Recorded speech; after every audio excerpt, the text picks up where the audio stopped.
I'm going to keep on grinding. That's not what I'm saying. What I am saying, though, is you have to respect what you've done. Take a second, not live in it, not sit around and say, I'm good. Sit back and say, let me look at the vantage point now that I'm at. That's why you reset the vantage point. Get the tactical advantage. If you get the tactical advantage too quick and start fighting, you got to take a second to take observation of where I'm at. What have I done? Am I in the right spot?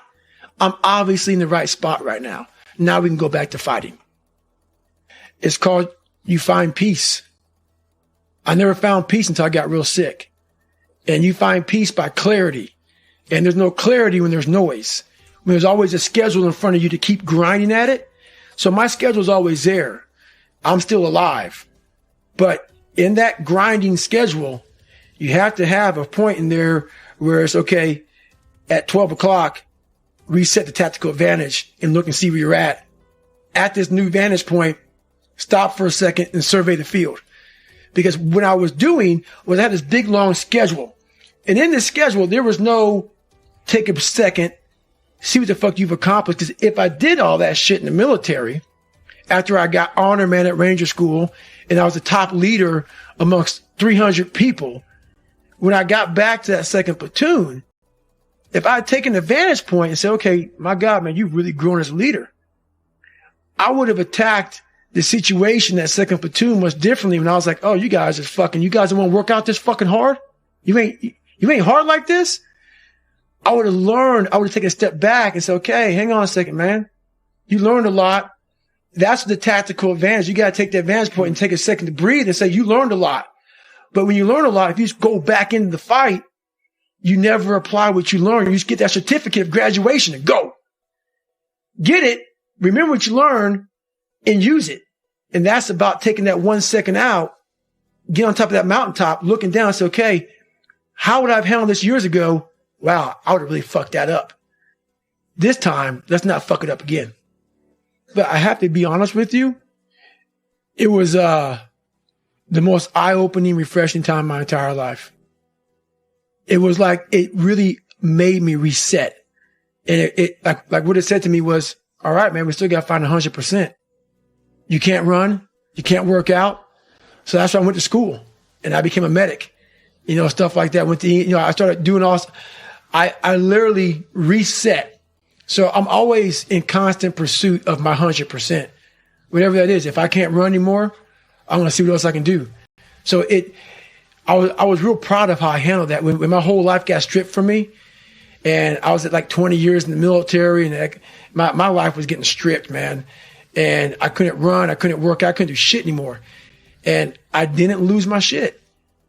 All that training I'd gone through, mental training I'd gone through, I was able to utilize it to find a lot of peace in myself, a lot of joy, and a lot of self-fulfillment. And it was actually not that bad of a time. It was I never felt that my entire life. You're almost taught that shit. When you're born in a happy home and you're born around happy shit, it kind of comes out. I don't laugh. When you can't read and write and you're trying to hide out in classes and please don't call on me and shit and you're fucking all scared and shit everywhere you go, you're nervous and you're panicked and you're stuttering and your whole life is that shit. There's not joy in that shit. That becomes who you are no matter how much you change. You're scarred. So people are like, my God, man, you never smile, you never do this. It's my life. It's my life. So you got to teach yourself how to read and write and also fucking smile and say, it's okay. A lot of things aren't like, man, why don't you do this? Like, I don't judge people. That's why I don't judge the people. Man, you don't smile, you look so hard like this. Read my book and don't forget where I came from. It's who you are. You have to undo that shit. And no one came down and trained me on how to be happy, how to find peace, how to do this and that. That's why I'm so glad I found it through suffering. The greater the suffer, the greater the peace I found. But you have to reflect on where you came from the dungeon of hell that I came from. I had to reflect on that shit to find final peace. I'm the happiest motherfucker in the world because I did it. I piss people off along the way. Some people don't like me. Merry Christmas, whatever. But you can finally look in the fucking mirror and don't care what they say about you and be happy with it. Happiness is a side effect. It's not a thing in itself. It's something that comes upon you. It's like an act of grace in some sense.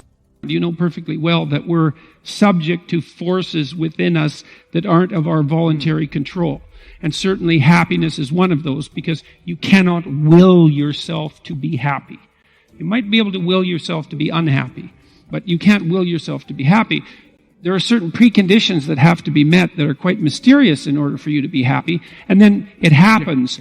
And then maybe, if you're wise, you regard that as a minor incomprehensible miracle that somehow you happen to be in the right place at the right time. Now, I've made the case that the most effective means of pursuing the good life, which is not the same as pursuing happiness, is to adopt something like a stance of maximal responsibility towards the suffering and malevolence in the world.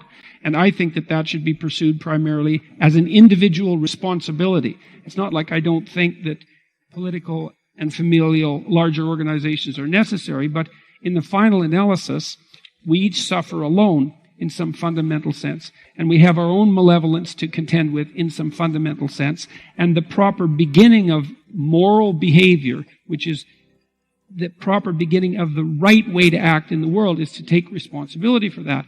I think you do what you can to conceptualize the highest good that you can conceptualize. That's the first thing, to develop a vision of what might be. And it has to be a personalized vision as well as a universalized vision. And then you work diligently to ensure that your actions are in keeping with that. And you allow yourself on that pursuit to be informed by the knowledge of your ignorance and the necessity for acting and speaking in truth. And a fair bit of that, I believe, is derived, I think it's fair to say that that's derived from an underlying Judeo-Christian ethic, and I make no bones about the fact that I think of those stories metaphysically or philosophically or psychologically as fundamental to the proper functioning of our society insofar as it can function properly. And so it's not happiness, it's meaning. And meaning is to be found in the adoption of responsibility. And then I'll close with this. The responsibility is not only to do what you believe to be right. That's not, because that's duty. That's not enough. That's sort of what the conservatives put forward as the ultimate virtue, which is duty. It's not that. It's that you're acting in a manner that is in accordance with what you believe to be right, but you're doing it in a manner that simultaneously expands your ability to do it, which means that you cannot stay safely ensconced within the confines of your current ethical beliefs. You have to stand on the edge of what you know and encounter continually the consequences of your ignorance to expand your domain of knowledge and ability so that you're not only acting in an efficient manner, but you're increasing the efficiency and productivity and meaningfulness of what it is that you're engaged in. And I think that, and I believe that the psychological evidence supports this, even the neuropsychological evidence, is that that's when true happiness descends upon you, because it's an indication from the deepest recesses of your psyche, biologically instantiated, that you're in the right place at the right time.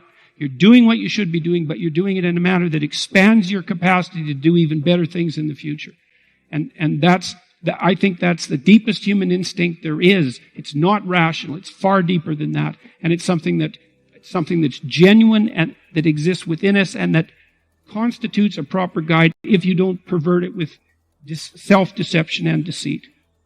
And, it's a rare person that doesn't have some catastrophe one person away from them. It's like life is to be happy. That's not right. And we can at least derive that from these stories. That isn't what they say at all. God's perfectly happy in the stories to grant the people with whom he forms a covenant happiness and prosperity, but there's never a word that that's the purpose. The rule is aim high and get your bloody act together. That's the rule, and establish this contractual covenant with the ultimate ideal, and that will see you through the catastrophes. And that's a much more mature way of looking at life, as far as I'm concerned, because all you have to do is have your eyes half open, and you see that the fundamental reality of life is tragedy and suffering. That's inescapable.